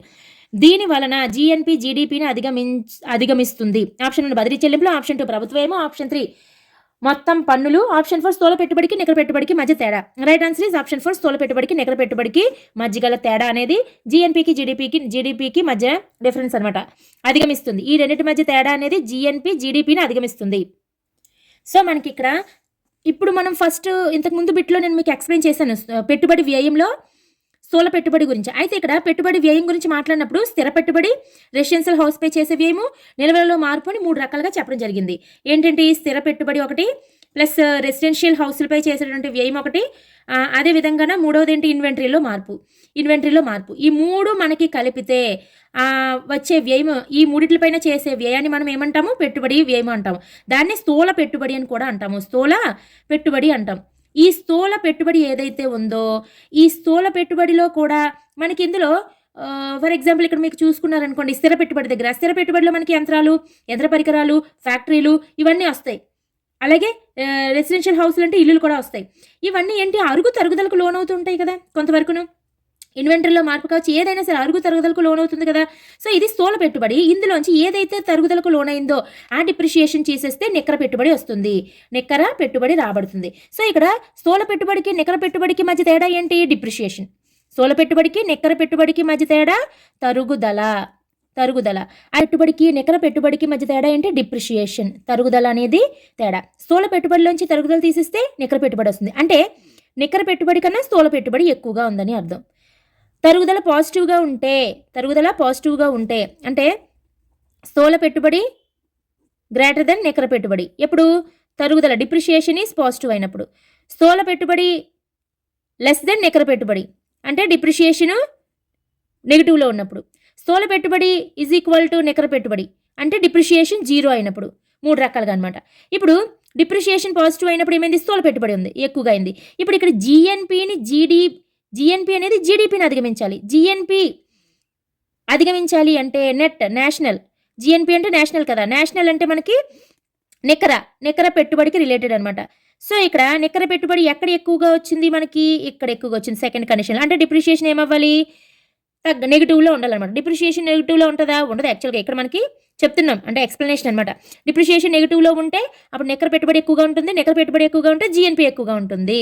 ఇవన్నీ ఇప్పుడు మనం మాట్లాడిన ఇదేదైతే ఉందో స్థిర పెట్టుబడి, రెవెన్యూ, అదే రెసిడెన్షియల్ హౌస్ పై చేసే వ్యయము, ఇన్వెంటరీలో మార్పు, ఇవన్నీ స్థూల పెట్టుబడి. దాంట్లో డిప్రిషియేషన్స్ ఇస్తే నికర పెట్టుబడి. ఇవన్నీ వ్యయంలో భాగాలు. మనం ఏదైతే ఉత్పత్తి మదింపు పద్ధతిలో లేదా వ్యయ మదింపు పద్ధతిలో మనం లెక్కించేటప్పుడు consumption plus investment plus government expenditure plus exports minus imports అని చెప్పి ఏదైతే మనము consumption plus investment plus government expenditure plus exports minus imports, ఇందులో ఈ కన్జంప్షన్లో వచ్చినటువంటి భాగాలు ఇవన్నీ ప్రైవేట్ అంతిమ వినియోగ వ్యయము, అలాగే పెట్టుబడి వ్యయము, ప్రభుత్వ వ్యయము. అవి 3 రకాలుగా ఉంటాయి. ప్రభుత్వ వ్యయం అంటే గవర్నమెంట్ ఎక్స్పెండిచర్, ఇది పెట్టుబడి వ్యయము, ఇది ప్రైవేట్ అంతిమ వినియోగ వ్యయం అనమాట. వ్యయమే ఇవన్నీ. వ్యయంలోనే ఇది కన్సంప్షన్ అంటే ప్రైవేట్ అంతిమ వినియోగ వ్యయము, ఇదేంటి పెట్టుబడి వ్యయము, ఇదేంటి గవర్నమెంట్ ఎక్స్పెండిచర్ వ్యయం అనమాట. ఓకేనా? ఈ 3 కూడా 3 రకాలుగా చేసినటువంటి వినియోగానికి సంబంధించిన అంశాలు. సో జాగ్రత్తగా మనం గమనించాలి. ఒక క్వశ్చన్ వచ్చింది అంటే ఎంతో జాగ్రత్తగా గమనించి ఆన్సర్ చేయాలి. నెక్స్ట్ క్వశ్చన్, జాతీయ ఆదాయాన్ని ఏ విధంగా కొలుస్తారు? ఆదాయ మదింపు పద్ధతి, వ్యయ మదింపు, ఉత్పత్తి మదింపు పద్ధతి. ఆప్షన్ 4 పై1. రైట్ ఆన్సర్ ఇస్ పై1. ఆల్రెడీ ముందు కూడా చాలాసార్లు వివరించడం జరిగింది. 3 పద్ధతుల్లో కూడా మన ఇండియా యొక్క జాతీయ ఆదాయాన్ని లెక్కించడం జరుగుతుంది. నెక్స్ట్, ఆదాయ నిర్ణయ సిద్ధాంతం ప్రకారం క్రింది వానిలో వ్యయాన్ని పెట్టుబడిగా పరిగణించారు. ఆప్షన్ 1 కంప్యూటర్లు, ఆప్షన్ 2 జాయింట్ స్టాక్ కంపెనీలో షేర్లు, ఆప్షన్ 3 పరిశ్రమల నిర్మాణము, ఆప్షన్ 4 విక్రయించబడని వస్తువుల నిల్వలనేవి పెరగడము. రైట్ ఆన్సర్ ఇస్ షేర్లు, జాయింట్ స్టాక్ కంపెనీలో షేర్లు. నేను ముందు బిట్లో మీకు ఎక్స్ప్లెయిన్ చేసినప్పుడు వ్యయంలో మీకు చాలా చెప్పాను. అందులో ప్రైవేట్ అంతిమ వినియోగంలోకి వస్తుంది కంప్యూటర్స్. చూడండి, టీవీలు, ఫర్నిచర్లు, కార్లు, బైకులు, ఇవన్నీ కూడా డ్యూరబుల్ గుడ్స్ ఏవైతే ఉన్నాయో అందులోకి వస్తాయి అనమాట. ఇవి పరిశ్రమల నిర్మాణంకి వచ్చేటప్పటికి పెట్టుబడి వ్యయంలోకి వస్తుంది. పెట్టుబడి వ్యయంలో మనకి స్థిర పెట్టుబడిలోకి వస్తుంది ఇది. అలాగే విక్రయించబడిన వస్తువుల నిల్వలు అంటే ఏంటి? ఇన్వెంటరీలో మార్పు అనమాట. ఇన్వెంటరీలో పెరుగుదల. ఇది పెట్టుబడి వ్యయంలోనే నిల్వలలో మార్పు, ఇన్వెంటరీలో మార్పులోకి వస్తుంది. సో మిగిలిపోయింది ఏంటి? షేర్స్. జాయింట్ స్టాక్ కంపెనీలో షేర్స్ అనేవి మనకి ఇందులో పెట్టుబడిగా పరిగణించారు. Right answer is option 2. Next question, క్రింది వానిలో ఏది సరైనది కాదు? GNP is equal to GNP minus తరుగుదల, NNP is equal to GNP minus తరుగుదల, NNP is equal to GNP minus depreciation. ఇక్కడ ఫస్ట్ లెటర్ చేంజ్ అయింది. సో ఒకసారి చూద్దాం ఇంకా మిగతావి కూడా. జాతీయ ఆదాయం అంటే NNP factor cost is equal to ఉత్పత్తి కారకాల దృష్ట్యా నికర జాతీయోత్పత్తి. జాతీయ ఆదాయం అంటే అదే కదా, ఉత్పత్తి కారకాల దృష్ట్యా. నికర జాతీయోత్పత్తి అంటే ఎన్ఎన్పి ఉత్పత్తి కారకాల దృష్ట్యా ఫ్యాక్టర్ కాస్ట్. సో జాతీయ ఆదాయం అన్నా ఇదన్నా ఒకటే, అంటే ఇక్కడ నేషనల్ ఇన్కమ్ అని రాసుకోవాలన్నమాట. దీన్నే జాతీయ ఆదాయంగా కూడా మనం చెప్తాం. మార్కెట్ ధరలలో ఎన్డిపి అంటే market price is equal to ఉత్పత్తి కారకాల దృష్ట్యా ఎన్డిపి ఫ్యాక్టర్ కాస్ట్ ప్లస్ పరోక్ష పన్నులు. ఇక్కడ మార్కెట్ ప్రైస్కి ఫ్యాక్టర్ కాస్ట్కి తేడా ఏంటి? పరోక్ష పన్నులు వస్తుంది, సబ్సిడీస్ వస్తుంది. సబ్సిడీస్ లేవు కాబట్టి ఇది రాంగ్ ఆన్సర్, సరైనది కాదు అని అడిగారు. Next, GNP is equal to GDP minus NFIA. ఇక్కడ మధ్య లెటర్ కదా చేంజ్ అయింది. మధ్య లెటర్ చేంజ్ అయితే డిఫరెన్స్ ఏంటి? ఎన్ఎఫ్ఐఏ. సో ఇది కరెక్ట్గానే వచ్చింది, ఇది కరెక్ట్గానే వచ్చింది. సో 1, 3, 1, 2, 4 రైటే. మిగిలింది ఏంటి రాంగ్? ఇక్కడ ఆప్షన్ 3 ఈజ్ ద ఆప్షన్ 3 అనేది రాంగ్గా ఉంది కాబట్టి this is the right answers. ఏది సరైనది కాదు అని అడగటం జరిగింది. ఇక్కడ ఒకసారి చూడండి, ఇక్కడ చూస్తే మనకి జీఎన్పీకి జీడిపికి డిఫరెన్స్ ఏంటి, మధ్యలో చేంజ్ అయింది. కానీ ఇక్కడ జీడిపిలోంచి ఎన్ఎఫ్ఐఏ తీయడానికి అవ్వదు కదా, ఎందుకని ఎన్ఎఫ్ఐఏ అనేది నేషనల్లో ఉంటుంది, డొమెస్టిక్లో ఉండదు. నేషనల్లోంచి అంటే జీఎన్పీలోంచి ఎన్ఎఫ్ఐఏ తీస్తే జీడిపి వస్తుంది. సో ఇది రాంగ్గా ఇచ్చాడు. ఇది రాంగ్ కాబట్టి ఇక్కడ సరైనది కాదు అన్నాడు కాబట్టి ఇది ఆన్సర్ అవుతుంది. కానీ ఇక్కడ ఒకసారి గమనించండి, ఇక్కడ నెట్ ఇండైరెక్ట్ ట్యాక్సెస్ అనాలన్నమాట. అంటే పరోక్ష పన్నులు అనుకుంటా, నికర పరోక్ష పన్నులు అని అంటే కరెక్ట్గా సరిపోను, బట్ ఇక్కడ ఇచ్చిన వాటిలో ఇదే ఆన్సర్. కానీ ఇక్కడ చూస్తే మార్కెట్ ధరలో NDP market price is equal to NDP factory cost plus పరోక్ష పన్నులు. మామూలుగా ఇది మనం ఎలా రాస్తాము, NDP market price minus net indirect taxes చేస్తే ఎన్డీపీ ఫ్యాక్టర్ కాస్ట్ వస్తుందన్నమాట. సో ఈ factor cost it is equal to కివతల వైపు ఉంది, కానీ మనకి మార్కెట్ ప్రైస్ అనేది ఈజ్ ఈక్వల్ టు కివతలు ఇచ్చారనమాట. అందుకని నెట్ అండ్ డైరెక్ట్ ట్యాక్సెస్ని దీనికి యాడ్ చేయడం జరిగింది, ఇక్కడ ప్లస్ చేశారు. బట్ ఇక్కడ పరోక్ష పనులను అనుకుంటా, ఇక్కడ పరోక్ష పనులను ఉంటే సరిపోను. సో ఈ మూడు కూడా కరెక్టే. మిగిలింది ఏంటి, బాగా రాంగ్గా ఉన్నది ఇక్కడ మనకి ఇది ఒకటే. ఏంటి, GNP is equal to GDP minus NFI అవ్వదు, GDP is equal to GNP minus NFI అవుతుంది. So fourth option is the right answer. Next question, వినియోగ ప్రతిఫలము వినియోగ వ్యయముల ప్రత్యేక సంబంధము. ఆప్షన్ 1 వ్యయార్థ ఆదాయంనకు రుణాత్మక సంబంధము, ఆప్షన్ 2 వ్యయార్థ ఆదాయంనకు ధనాత్మక సంబంధము, ఆప్షన్ 3 వడ్డీ రేటుకు రుణాత్మక సంబంధము, ఆప్షన్ 4 వడ్డీ రేటుకు ధనాత్మక సంబంధము. రైట్ ఆన్సర్ ఇస్ వ్యయార్హ ఆదాయంనకు పాజిటివ్ సంబంధం కలిగి ఉంటుంది. వినియోగ ప్రతిఫలం వినియోగ వ్యయముల ప్రత్యేక సంబంధం. ఇది మనం క్యాజువల్గా కూడా చెప్పేయచ్చు. అంటే ఏంటంటే వినియోగ ప్రతిఫలము వినియోగ వ్యయం అంటే మనం ఖర్చు పెట్టగలిగే శక్తి. వినియోగ ప్రతిఫలం అంటే మనం ఎంతైతే ఖర్చు పెట్టగలమో ఆ శక్తికి తగ్గట్టుగా మనకు వచ్చేటటువంటి ప్రతిఫలం అనమాట. ఫర్ ఎగ్జాంపుల్ మనం 100 రూపాయల వస్తువు కొన్నామనుకో, 100 రూపాయలకు తగ్గట్టుగానే ప్రతిఫలం వస్తుంది. 1000 రూపాయలు కొంటే 1000 రూపాయలకు తగ్గట్టుగానే ప్రతిఫలం వస్తుంది. 1,00,000 రూపాయలు ఖర్చు పెట్టామనుకో, 1,00,000 రూపాయలకు తగ్గట్టుగానే ప్రతిఫలం వస్తుంది. అంటే ఏంటి, మనకి వినియోగ వ్యయం పెరిగే కొద్దీ ప్రతిఫలం కూడా పెరుగుతూ ఉంటుంది. సో ధనాత్మక సంబంధం కలిగి ఉంటుంది. నెక్స్ట్ క్వశ్చన్, స్థూల జాతీయ పొదుపులో ఏ రంగం ఎక్కువగా తోడ్పడను? గృహ రంగము, ప్రభుత్వ రంగము అండ్ ప్రత్యక్ష ప్రభుత్వ రంగము, ప్రభుత్వ కార్పొరేట్ రంగము. రైట్ ఆన్సర్ ఇస్ గృహ రంగం. ఇది మనకి లాస్ట్ టైం కూడా చెప్పిన, ఇది డొమెస్టిక్ సెక్టర్, ఇది సంస్థలు ఫర్మ్స్. ఈ సంస్థలు డొమెస్టిక్ సెక్టర్ అనేది మొత్తం జాతీయ ఆదాయంలో ఇంపార్టెంట్. ఎందుకంటే ఈ సంస్థలు ఉత్పత్తి చేసిన వస్తువులకి డిమాండ్ క్రియేట్ చేసేది డొమెస్టిక్ సెక్టరే. అలాగే ఉత్పత్తి కారకాలు ఏవైతే కావాలో సంస్థలకి అవి అందించేది కూడా డొమెస్టిక్ సెక్టరే. వీటికి కావాల్సిన ఉత్పత్తి కారకాలు అందించేది డొమెస్టిక్ సెక్టరే, ఇవి తయారు చేసిన వస్తువులను కొనేది డొమెస్టిక్ సెక్టరే. కాబట్టి మేజర్ రోల్ అనేది గృహ రంగమే. ఇక్కడి నుంచి ఉత్పత్తి కారకాలు సంస్థలకు వెళ్తాయి, సంస్థలు వాటికి కారక ప్రతిఫలాలను అందిస్తాయి, కారక ఆదాయాల్ని అందిస్తాయి. తర్వాత ఆ కారకాలతో ఇవి వస్తువులను తయారు చేసి ఆ వస్తు సేవల్ని మళ్ళీ గృహ రంగానికే అందజేస్తాయి. గృహ రంగం వీటిపైన చెల్లింపులు చేయబడుతుంది, వినియోగం అనేది చేస్తుంది. అది వినియోగం అనేది జరుగుతుంది అనమాట. సో గృహ రంగం అనేది మేజర్ రోల్. నెక్స్ట్ క్వశ్చన్, ఆర్థిక వ్యవస్థలో తృతీయ రంగము, ప్రాథమిక రంగము, రెండవ రంగము, సేవల రంగము అండ్ ఏది కాదు. రైట్ ఆన్సర్ సేవల రంగం. సేవల రంగాన్ని మనము టెర్షియరీ సెక్టర్, తృతీయ రంగం అని చెప్పడం జరుగుతుంది. నెక్స్ట్ క్వశ్చన్, ఈ క్రింది వాళ్ళలో ఏది దారిద్ర్య నిర్మూలన కార్యక్రమం కాదు? Option 1 NREP, national rural employment programme and IRDP integrated rural development programme, HYV high yielding varieties programme, RLEGP rural landless employment guarantee programme. Right answer is high yielding varieties programme. ఇది ఫుడ్కి సంబంధించింది అనమాట. ఆహార ధాన్యాల ఉత్పత్తిని పెంచడం కోసం తీసుకొచ్చినటువంటిది హై ఈల్డింగ్ వెరైటీ ప్రోగ్రామ్. దారిద్ర్య నిర్మూలన కార్యక్రమాల్లో భాగంగా ఇవన్నీ ఉపాధి కల్పన కోసం అనమాట. ఏంటి, నేషనల్ రూరల్ ఎంప్లాయ్మెంట్ ప్రోగ్రామ్. ఈ నేషనల్ రూరల్ ఎంప్లాయ్మెంట్ ప్రోగ్రామ్ అనేది 1980లో మనకి ఏర్పాటు చేయడం జరిగినది. 1980 October 2 national rural employment programme. అయితే 1977లో ఏర్పాటు చేసినటువంటి ఫుడ్ ఫర్ వర్క్ ప్రోగ్రామ్ ఏదైతే ఉందో దాన్ని తీసుకొచ్చి ఈ నేషనల్ రూరల్ ఎంప్లాయ్మెంట్ ప్రోగ్రాంలో విలీనం చేయడం జరిగింది.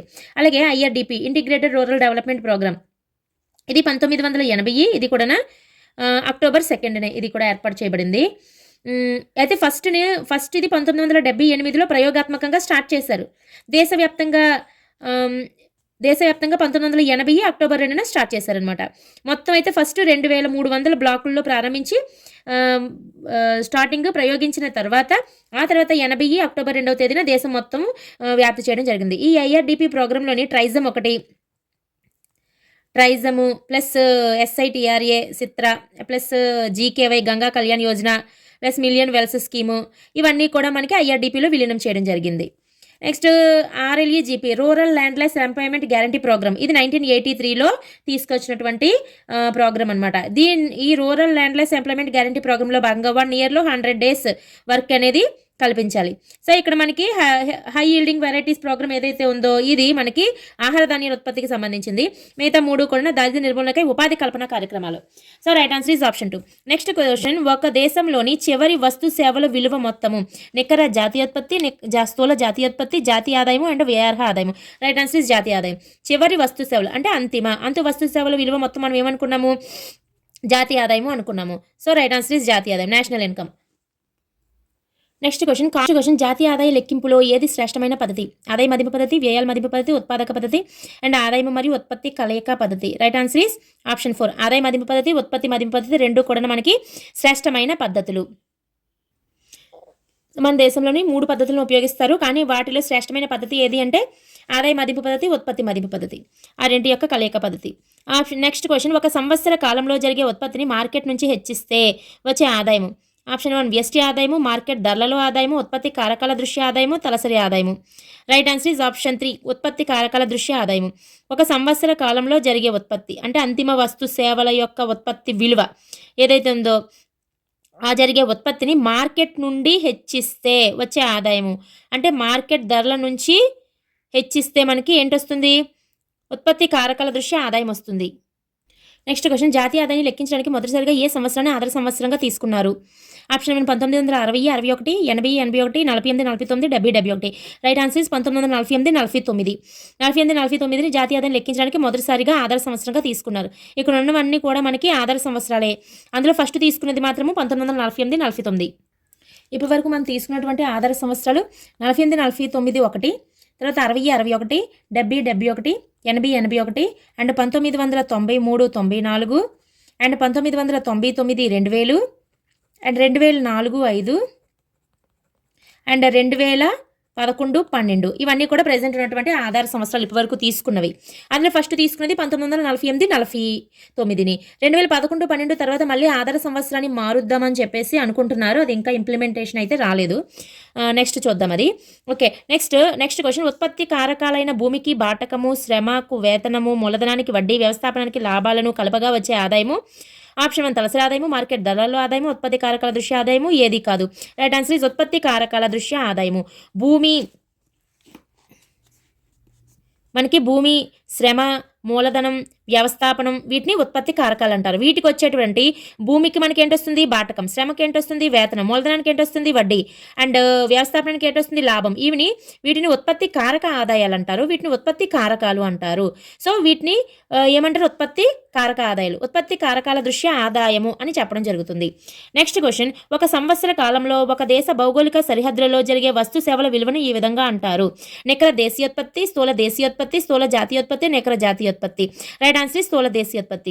ఇక్కడ ఏమన్నారు, ఒక దేశ భౌగోళిక సరిహద్దులు. మనకి ఎప్పుడైనా భౌగోళిక సరిహద్దులు ఇచ్చారంటే అది డొమెస్టిక్ అనమాట, డొమెస్టిక్లోకి వస్తుందన్నమాట. అంటే ఏంటి, జీడిపి స్థూల దేశీయోత్పత్తిలోకి వస్తుంది. ఓకే, స్థూల దేశీయోత్పత్తిలో ఒక దేశ భౌగోళిక సరిహద్దులలో జరిగినటువంటి వస్తు సేవల యొక్క అంతిమ వస్తు సేవల యొక్క విలువని మనము స్థూల దేశీయోత్పత్తి అని చెప్పడం జరుగుతుంది. స్థూల జాతీయోత్పత్తి అంటే ఏంటి, ఇది దేశీయులైనా అవ్వచ్చు, అంటే ఇది ఇండియన్స్ మన భారతీయులు అను వీళ్ళు దేశంలో అయినా ఉండొచ్చు, విదేశాల్లో ఉండొచ్చు, కానీ వాళ్ళు చేసినటువంటి ఉత్పత్తిని స్థూల జాతీయోత్పత్తి అంటాం. ఇంకొకటి ఏంటి, నికర దేశీయోత్పత్తి, నికర జాతీయోత్పత్తి. నికర దేశీయోత్పత్తి అంటే వాళ్ళు దేశీయ అంటే డొమెస్టిక్, భౌగోళిక సరిహద్దు లోపలే ఉండాలి, భౌగోళిక సరిహద్దు లోపలే ఉండి డిప్రిషియేషన్ తీసేయగా వచ్చినటువంటి వాల్యూ అనమాట. ఇది నికర దేశీయోత్పత్తి అంటే తరుగుదల తీసివేయగా వచ్చినది. నికర జాతీయోత్పత్తి అంటే ఏంటి అన్నప్పుడు మనకి ఇది భారతీయులు అయి ఉండాలి, వాళ్ళు విదేశాలలో అయినా ఉండొచ్చు, మన దేశంలో అయినా ఉండొచ్చు. వాళ్ళు ఏదైతే NFIA net factor income from abroad విదేశాల నుంచి మనకు వస్తుందో, మన దేశం నుంచి విదేశాలకు వెళ్తుందో దాని రిలేటెడ్గా వచ్చినటువంటిది నికర జాతీయోత్పత్తి. ఓకేనా, ఇక్కడ స్థూల దేశీయోత్పత్తి అంటే మన దేశం యొక్క భౌగోళిక సరిహద్దుల లోపల ఉన్నటువంటి వ్యక్తులు, వాళ్ళు భారతీయులైనా అవ్వచ్చు, విదేశీయులైనా అవ్వచ్చు, వాళ్ళు ఉత్పత్తి చేసినటువంటి అంతిమ వస్తు సేవల విలువ స్థూల దేశీయోత్పత్తి. సంవత్సర కాలంలో వేతనాలు, వడ్డీ, బాటకము, లాభాల రూపంలో ఒక దేశ నివాసితులు సృష్టించే ఉత్పత్తి కారకాల ఆదాయము జాతీయ ఆదాయం అంటారు అని నిర్వచించినది ఎవరు? మనకి ఆప్షన్ 4 కేంద్ర గణాంక సంస్థ. జాతీయ ఆదాయం గురించి చాలా మంది చాలా రకాల నిర్వచనాలు చెప్పడం జరుగుతుంది. మనకి నేషనల్ ఇన్కమ్ కమిటీ ఒక నిర్వచనం చెప్తుంది. సైమన్ కుజ్నెట్స్, మార్షల్, పిగు వీళ్ళందరూ చాలా నిర్వచనాలు చెప్పడం జరుగుతుంది. అందులో భాగంగా కేంద్ర గణాంక సంస్థ కూడా మనకి చెప్తుంది. కేంద్ర గణాంక సంస్థ ఏం చెప్తుంది? ఒక సంవత్సర కాలంలో వేతనము, బాటకము, వడ్డీ, లాభాలు అంటే ఇవేంటి? ఉత్పత్తి కారక ఆదాయాలు. వీటి రూపంలో ఒక దేశ నివాసితులు అంటే భారతీయులు అనమాట, భారతీయులు సృష్టించే ఉత్పత్తి కారకాల ఆదాయాన్ని జాతీయ ఆదాయం చెప్పింది కేంద్ర గణాంక సంస్థ. మరి జాతీయ ఆదాయ కమిటీ ఏం చెప్పింది? ఒక నిర్దిష్ట కాలంలో అంటే ఒక టైం పీరియడ్ అంటూ తీసుకొని ఒక వస్తువును 2 సార్లు విలువ కట్టకుండా జాగ్రత్త పడుతూ తయారైన అన్ని వస్తువుల విలువను అంచనా వేస్తే అది జాతీయ ఆదాయం అని కమిటీ చెప్పిందనమాట. అయితే ఇక్కడ జాతీయ ఆదాయ కమిటీ అనగానే మనం ఏం గుర్తుకు పెట్టుకోవాలి? ఒక వస్తువుని డబల్ కౌంటింగ్ చేయకుండా కౌంట్ చేసేది. కేంద్ర గణాంక సంస్థ అంటే ఉత్పత్తి కారక ఆదాయాలు కలిపితే వచ్చేది. మార్షల్ నిర్వచనం ఏం చెప్పారు? ఒక దేశంలో శ్రమ, మూలధనాన్ని ఉపయోగించుకొని సహజ వనరుల సహాయంతో, మూలధనము శ్రమ ఉపయోగించుకున్నంత మాత్రం అవ్వదు కదా, సహజ వనరులు ఉండాలి. ఆ సహజ వనరుల సహాయంతో ప్రతి సంవత్సరం ఉత్పత్తి చేసే భౌతిక అలాగే అభౌతిక వస్తు సేవలతో కూడిన నికర వస్తు సేవల మొత్తమే జాతీయ ఆదాయం అని చెప్పింది మార్షల్. భౌతిక అభౌతిక వస్తు సేవల విలువ అన్నప్పుడు మార్షల్ గుర్తుకు రావాలి. అండ్ మనకి జాతీయ ఆదాయ కమిటీ అనగానే ఒక వస్తువుని 2 సార్లు కౌంట్ చేయకుండా లెక్కించేది జాతీయ ఆదాయ కమిటీ. కేంద్ర గణాంక సంస్థ అనగానే ఉత్పత్తి కారక ఆదాయాలను కలిపితే వచ్చేది జాతీయ ఆదాయం అని చెప్పింది కేంద్ర గణాంక సంస్థ. పిగు చెప్పింది ఏంటి? ద్రవ్యంతో కొలవటానికి వీలై అంటే డబ్బులతో కొలవటానికి వీలు కావాలి. అండ్ విదేశాల నుంచి వచ్చే ఆదాయం, విదేశాల నుంచి కూడా మనకు వచ్చి ఉండాలి. అలాగే మన చుట్టూ సంఘానికి ప్రాప్తించే ఆదాయము మొత్తం కలిపితే జాతీయ ఆదాయం అని చెప్పింది పిగు అనమాట. ఆ విధంగా 4 నిర్వచనాలు చెప్పడం జరిగింది. నెక్స్ట్ క్వశ్చన్, ఎటువంటి ఉత్పాదక కార్యకలాపాల్లో పాల్గొనకుండా ఏకపక్షంగా పొందే ప్రతిఫలాలను ఏమంటారు?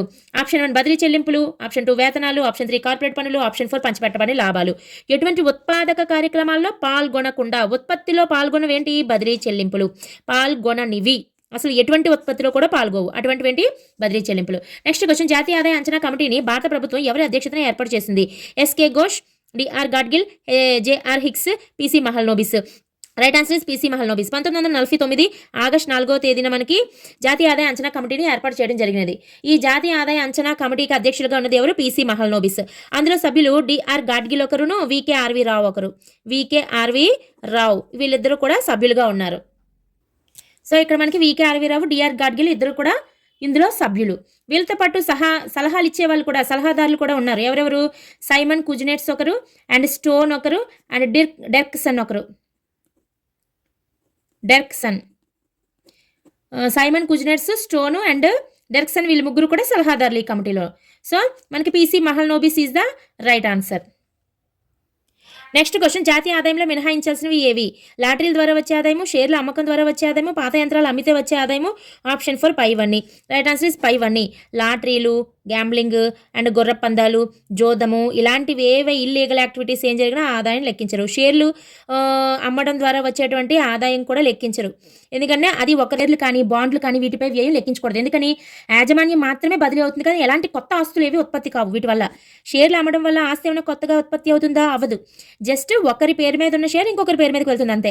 పాత యంత్రాలు అనేవి కూడా ఆల్రెడీ ఈ యంత్రం ఇంతకు ముందు ఉత్పత్తి జరిగినప్పుడు అది ఏ సంవత్సరంలో ఉత్పత్తి అయిందో ఆ సంవత్సరంలో జాతీయ ఆదాయంలో లెక్కించబడుతుంది. మళ్ళీ అదే యంత్రాన్ని అమ్మితే సెకండ్ హ్యాండ్ గుడ్లోకి వస్తుంది. దాన్ని అమ్మినంత మాత్రాన ఆదాయము ఇందులోకి మనం లెక్కించకూడదు. క్రింది వాణిలో ఏ అంశము వృద్ధి చెందుతున్న దేశమునకు సంబంధించినది? పెరుగుచున్న స్థూల జాతీయోత్పత్తి స్థిరమైన ధరల వద్ద, స్థిరమైన స్థూల జాతీయోత్పత్తి స్థిరమైన ధరల వద్ద, పెరుగుతున్న స్థూల జాతీయోత్పత్తి ప్రస్తుత ధరల వద్ద. ఆప్షన్ 4 ఏది కాదు. Right answer is option 1. ఇక్కడ మనం చూద్దాం. పెరుగుచున్న స్థూల జాతీయోత్పత్తి, స్థూల అంటే జిఎన్పి అనేది స్థిరమైన ధరల వద్ద పెరుగుచున్నప్పుడు. ఇక్కడ స్థిరమైన స్థూల జాతీయోత్పత్తి స్థిరమైన ధరల వద్ద. ఇక్కడ ఇది కూడా స్థూల జాతీయోత్పత్తి అంటే జిఎన్పి స్థిరమైన ధరల వద్ద. అయితే ఇక్కడ స్థిరంగా ఉంది అన్నాడు, పెరుగుతుంది అని అడగలేదు, చెప్పలేదు. నెక్స్ట్ పెరుగుతున్న స్థూల జాతీయోత్పత్తి ఇది కూడా జిఎన్పి, కాకపోతే ఇక్కడ ప్రస్తుత ధరల వద్ద మార్కెట్ ప్రైస్. పెరుగుతున్న స్థూల అంటే జిఎన్పి పెరుగుతుంది కానీ మార్కెట్ ప్రైస్లో, అంటే మార్కెట్ ప్రైస్ వల్ల పెరుగుతుంది అంటే దాని అర్థం ఏంటి? ధరలు పెరగడం వల్ల జాతీయోత్పత్తి పెరుగుతుందని. సో ఇది మనకి కౌంటింగ్ కరెక్ట్గా రాదు అనమాట. అంటే జాతీయోత్పత్తి ఎంత పెరిగిందనేది కరెక్ట్గా చెప్పదు. ఇక్కడ ఏంటి? పెరుగుతుంది అని ఇవ్వలేదు, స్థిరంగా ఇచ్చారు కాబట్టి ఇది కాదు. ఇక్కడ పెరుగుచున్న స్థూల జాతీయోత్పత్తి స్థిరమైన ధరలు అంటే బేస్ ఇయర్ ఏదైతే తీసుకున్నామో ఆ బేస్ ఇయర్లో మనం చూసుకున్నట్లయితే ఆ ఇయర్ ఉన్నటువంటి ధరల ప్రకారం మనం ఇప్పుడు ఉన్నటువంటి ఆ స్థిర ధరల వద్ద లెక్కించినట్లయితే పెరుగుచున్న GNP. So this is the right answer. అభివృద్ధి చెందుతున్న దేశంనకు సంబంధించినది అనమాట. ఇది పెరుగుచున్న స్థూల జాతీయోత్పత్తి స్థిరమైన ధరల వద్ద. నెక్స్ట్ క్వశ్చన్, జాతీయ ఆదాయ లెక్కింపులో రెండు పర్యాయముల వలన కలుగు పర్యావసానం అంటే 2 సార్లు కౌంట్ చేయడం వల్ల ఏం జరుగుతుంది అని చెప్తున్నారు. ఆప్షన్ 1 అధిక అంచనా, ఆప్షన్ 2 తక్కువ అంచనా, ఆప్షన్ 3 సరియగు అంచనా, ఆప్షన్ 4 అంచనాలో ప్రభావం ఉండదు. మనకు తెలిసిందే కదా అధిక అంచనా అంటే ఒక కారు ఉంది, ఒక కార్ని మనము తయారు చేసేటప్పుడు ఆల్రెడీ ఈ టైర్లు తయారు చేసిన వాడి కంపెనీలో ఈ టైర్ అనేది అంతిమ ఉత్పత్తి అవుతుంది. అంతిమ ఉత్పత్తి అయినప్పుడు అది ఆల్రెడీ అక్కడ కౌంట్ చేస్తాం. మళ్ళీ ఈ కార్లు తయారు చేసే కంపెనీ ఏదైతే ఉందో ఈ టైర్లని అక్కడికి ఇంపోర్ట్ చేసుకుంటాడు, అక్కడికి తీసుకొని అక్కడ మళ్ళీ కార్ తయారు చేయబడుతుంది. కార్ యొక్క వాల్యూలో కూడా ఈ టైర్ వాల్యూ యాడ్ అయ్యి ఉంటుంది. అంటే ఏంటి, ఇక్కడ ఒకసారి కౌంట్ అయ్యింది, కార్ తయారు చేసేటప్పుడు ముందు టైర్ తయారు చేసేటప్పుడు కూడా కౌంట్ అయింది. అంటే 2 సార్లు కౌంట్ అవ్వడం వల్ల ఏమైంది, అధిక అంచనా కరెక్ట్గా వచ్చేది వాల్యూ కంటే కూడా అధికంగా వస్తుంది అనమాట జాతీయోత్పత్తి. సో అధిక అంచనా అనేది జరుగుతుంది. నెక్స్ట్ క్వశ్చన్, జాతీయ ఆదాయ గణన మార్కెట్ ధరల వద్ద లెక్కించినప్పుడు ఈ క్రింది వాణిలో దేనిని గణనలోకి తీసుకోబడలేదు. ఆప్షన్ 1 సబ్సిడీలు, ఆప్షన్ 2 తరుగుదల భత్యములు, ఆప్షన్ 3 పదవి విరమణ పెన్షన్లు, ఆప్షన్ 4 పరోక్ష పన్నులు. రైట్ ఆన్సర్ ఈ సబ్సిడీలు.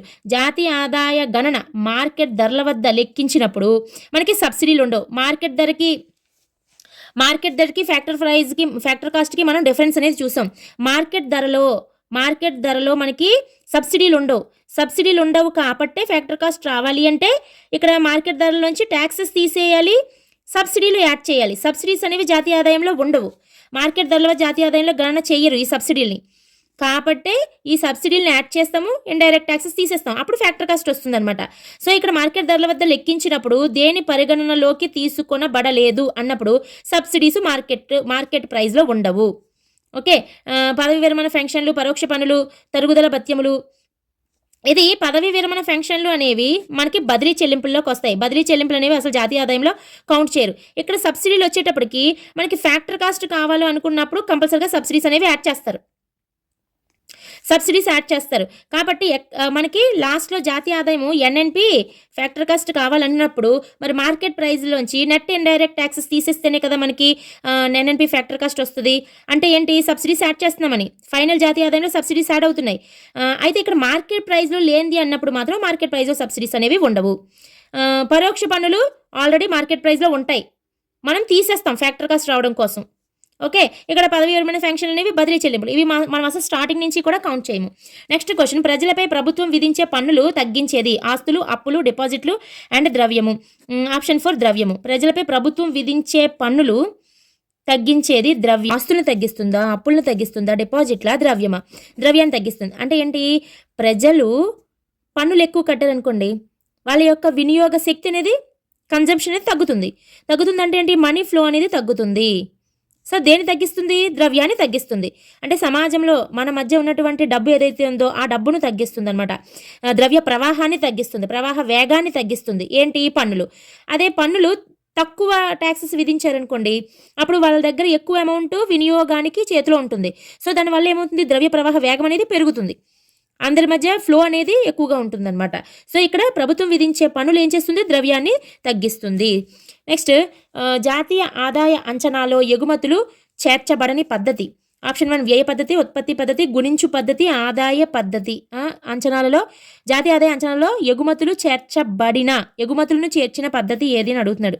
మనకి వ్యయ మదింపు పద్ధతి అంటే ఖర్చు ఆధారంగా చేసేది.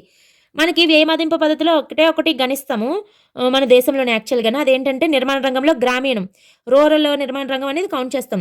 అయితే ఇక్కడ వ్యయ మదింపు పద్ధతిని మనం చూసుకున్నట్లయితే, మామూలుగా వ్యయ మదింపు పద్ధతి అంటే ఏంటి, మన దేశంలో వ్యయ మదింపు పద్ధతిని నిర్మాణ రంగంలో, రూరల్లో లెక్కిస్తాం, అది ఓకే. కానీ వ్యయ మదింపు పద్ధతిలో మనకి ఏంటి, Y = consumption plus investment plus government expenditure plus exports minus imports. అన్ని వినియోగానికి సంబంధించే ఉంటాయి చూడండి. వ్యయము ఖర్చుకు సంబంధించే ఉంటాయి. కన్జంప్షన్ గృహరంగ వ్యయము, ఇన్వెస్ట్మెంట్ ఇదేంటి మనకి పెట్టుబడి వ్యయము, అలాగే గవర్నమెంట్ ఎక్స్పెండిచర్ ప్రభుత్వ వ్యయము, అలాగే ఎక్స్పోర్ట్స్ మైనస్ ఇంపోర్ట్సే మనకి ఎక్కువగా ఉంటాయి కదా, కాబట్టి ఇంపోర్ట్స్ మీద మనం పెట్టే వ్యయము. అంటే వ్యయానికి సంబంధించిన ఈక్వేషన్ ఎందులో ఉంది, వ్యయ మదింపు పద్ధతిలోనే ఉంది. So right answer is option 1. Next question, తరుగుదల సూచించే వ్యత్యాసము జాతీయ ఉత్పత్తి మరియు దేంట్లో ఉంటుందని. ఆప్షన్ 1 జాతీయ ఆదాయం, ఆప్షన్ 2 వ్యయ ఆదాయము, ఆప్షన్ 3 స్థూల జాతీయ ఉత్పత్తి, ఆప్షన్ 4 వైయక్తిక ఆదాయము. Right answer is option 3. మనకి ఇక్కడ జాతీయ ఉత్పత్తి అన్నారు.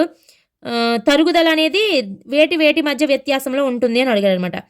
ఇక్కడ ఏంటంటే స్థూల జాతీయోత్పత్తి. థర్డ్ ఆప్షన్ ఏంటి? స్థూల జాతీయోత్పత్తి అంటే జీఎన్పి. ఇక్కడ జాతీయోత్పత్తి అంటే ఏంటి? ఫైనల్గా మనకి జాతీయ ఆదాయాన్ని జాతీయోత్పత్తి అంటాం కదా, ఎన్ఎన్పి. ఇక్కడ జీఎన్పి ఎన్ఎన్పి మధ్య ఏ లెటర్ చేంజ్ అయింది? ఫస్ట్ లెటర్ చేంజ్ అయితే ఏంటి డిఫరెన్స్ వస్తుంది? తరుగుదల. సో నెట్ నేషనల్ ప్రొడక్ట్కి గ్రాస్ నేషనల్ ప్రొడక్ట్కి మధ్య డిఫరెన్స్ ఏంటి? తరుగుదల. ఇక్కడ జాతీయోత్పత్తి అన్నారు కాబట్టి సో రైట్ ఆన్సర్ స్థూల జాతీయోత్పత్తి. నెక్స్ట్ క్వశ్చన్, జాతీయ ఆదాయ అంచనాలలో డాక్టర్ వికే రావు గారు ఉపయోగించిన పద్ధతి ఏది? ఆదాయ మదింపు పద్ధతి, ఉత్పత్తి మదింపు పద్ధతి, గుణించు పద్ధతి, ఆదాయ ఉత్పత్తి పద్ధతులు. Right answer is option 4. మనకి డాక్టర్ వికే రావు గారు ఆదాయ మరియు ఉత్పత్తి మదింపు పద్ధతులు రెండింటిని కూడా ఉపయోగించడం జరుగుతుంది. ఇక్కడ మనకి చూస్తే చూడండి, వికే రావు గారు ఫస్ట్ టైం శాస్త్రీయ పద్ధతిలో జాతీయ ఆదాయాన్ని లెక్కించినటువంటి వ్యక్తి అనమాట ఇతను. ఇక్కడ ఇతను 1925-26లోని an essay on India's national income అనే బుక్ను రాస్తారు. 31-32లో బ్రిటిష్ ఇండియాస్ నేషనల్ ఇన్కమ్ అనే బుక్ను రాసి జాతీయ ఆదాయం అనేది 1689 కోట్లు ఉందని, తలసరి ఆదాయం 62 రూపాయలుగా ఉందని చెప్పేసి అంచనా వేస్తారు. అతను ఆర్థిక వ్యవస్థను రెండు భాగాలుగా డివైడ్ చేసి వ్యవసాయ రంగంలోనేమో ఉత్పత్తి మదింపు పద్ధతిని ఉపయోగించి లెక్కిస్తారు, అండ్ రిమైనింగ్ ఉత్పత్తి రంగము కార్పొరేట్ రంగంలో ఆదాయ మదింపు పద్ధతిని ఉపయోగించి లెక్కించడం జరుగుతుంది. సో ఉత్పత్తి మదింపు పద్ధతి, ఆదాయ మదింపు పద్ధతిని రెండింటినీ కూడా ఉపయోగించి లెక్కిస్తారు డాక్టర్ వికే రావు గారు. సో ఇక్కడ right answer is option 4. Next question, క్రింది వాణిలో జాతీయ ఆదాయ అంచనాలలో పరిగణించబడనిది ఏది? ఆప్షన్ 1 బాటకము, ఆప్షన్ 2 ఆపాదించిన బాటకము, ఆప్షన్ 3 ఫెన్షన్లు, ఆప్షన్ 4 పంపిణీ చేయని లాభాలు. మనకి ఇంకా ఫెన్షన్లని కనిపించిందంటే చాలు, ఇంకా అది బదిలీ చెల్లింపులోకి వచ్చేస్తుంది, జాతీయ ఆదాయంలో లెక్కించము. So option 3 is the right answer. Next question, ఉత్పత్తి పద్ధతిలో ఉత్పత్తి కారకాల వ్యయం దృష్ట్యా స్థూల జాతీయోత్పత్తి అంచనాలలో పరిగణించబడనిది ఏది? ఆప్షన్ 1 అమ్ముడుపోని నిల్వ, ఆప్షన్ 2 స్వ వినియోగ ఉత్పత్తి, ఆప్షన్ 3 తయారైన వస్తువులు, ఆప్షన్ 4 ముడి సరుకులు. Right answer is option 4. ఇక్కడ ఏమన్నారు? ఉత్పత్తి మదింపు పద్ధతిలో ఉత్పత్తి కారకాల వ్యయం దృష్ట్యా స్థూల జాతీయోత్పత్తి అంటే జీఎన్పిని ఉత్పత్తి కారకాల వ్యయం దృష్ట్యా అంటే ఫ్యాక్టర్ కాస్ట్. ఈ జీఎన్పి ఫ్యాక్టర్ కాస్ట్ని ఉత్పత్తి మదింపు పద్ధతిలో అంచనా వేసేటప్పుడు మనము ఏది అంచనాలో పరిగణించబడనిది ఏది తీసుకోమని చెప్తున్నారనమాట. చూడండి, మనకి ఉత్పత్తి మదింపు పద్ధతి, ఆదాయ మదింపు పద్ధతి, వ్యయ మదింపు పద్ధతి 3 పద్ధతుల్లో కూడా ఏ విధంగా గణిస్తారనేది తెలియాలి. తెలిస్తేనే వాటిలో ఏమి తీసుకుంటారు ఏమి తీసుకోరు అనేది మనకు ఒక ఐడియా ఉంటుందన్నమాట. సో ఇక్కడ జీఎన్పి అంటే స్థూల జాతీయోత్పత్తి, ఫ్యాక్టర్ కాస్ట్ ఉత్పత్తి కారకాల వ్యయం దృష్ట్యా అన్నారు కాబట్టి ఉత్పత్తి మదింపు పద్ధతిలో ఏది తీసుకోవాలని అడిగారు. సో ఇక్కడ ముడి సరుకులు. సో ఇక్కడ మనకి జాతీయ ఆదాయాన్ని గణించేటప్పుడు ఉత్పత్తి మదింపు పద్ధతిలో చూడండి మనకి ఏంటంటే జాగ్రత్తలు తీసుకుంటాము. ఉత్పత్తి మదింపు పద్ధతిలో అన్నప్పుడు ఫస్ట్ డబుల్ కౌంటింగ్ అనేది చేయకూడదు ఒక వస్తువుని, కాబట్టి గ్రాస్ వాల్యూ యాడెడ్ అనేది ఉపయోగిస్తాం. గ్రాస్ వాల్యూ యాడెడ్ ఉపయోగించి మధ్యంతర వస్తువుల విలువను తీసేస్తాం. సో అదొకటి. నెక్స్ట్ సెకండ్ది ఏంటి? ధరల పెరుగుదల ప్రభావం లేకుండా చూసుకోవాలి. కాబట్టి మనం ఏదైతే జాతీయ ఆదాయం లెక్కిస్తామో దాన్ని ప్రస్తుత ధరలో లెక్కించి డిఫ్లేటర్ సహాయంతో మనము స్థిర ధరలోకి మార్చుకుంటాం. ఇంకొకటి, ఈ జాతీయ ఆదాయాన్ని గణించేటప్పుడు ఉత్పత్తి మదింపు పద్ధతి అంటే ఉత్పత్తి పరంగా లెక్కించేది, వ్యయ మదింపు పద్ధతి అంటే ఖర్చు పరంగా లెక్కించేది, ఆదాయ మదింపు పద్ధతి అంటే మనకు వచ్చిన ఇన్కమ్ పరంగా లెక్కించేది. సో అది గుర్తుపెట్టుకోవాలి. ఇక్కడ ఉత్పత్తి మదింపు పద్ధతిలో గ్రాస్ వాల్యూ యాడెడ్ను ఉపయోగిస్తాము డబుల్ కౌంటింగ్ని అవాయిడ్ చేయడానికి, డిఫ్లేటర్ సహాయంతో స్థిర ధరలోకి మారుస్తాం, అది ధరల పెరుగుదలని ప్రభావం చూపకుండా ఉండటం కోసం. అలాగే నెంబర్ 3 ఏం చేస్తాము? Self consumption. ఒక రైతు ఉన్నాడు, రైతు తన కోసం అని చెప్పేసి పండించిన పంటలో కొన్ని ఆహార ధాన్యాలు తన దగ్గర ఉంచుకుంటాడు, కానీ అది కూడా మనము ఇందులో చేర్చాలి కంపల్సరిగా జాతీయ ఆదాయంలో. స్వయం వినియోగం కూడా అది మనకి మార్కెట్ ధరలోకి రాదు, కానీ దాన్ని చేర్చాలి. అలాగే గృహరంగం వారు నిర్మించిన సొంత ఇండ్లు కానీ కొత్తగా కట్టిన ఫ్యాక్టరీ భవనాలు కానీ అన్నీ చేర్చాలి.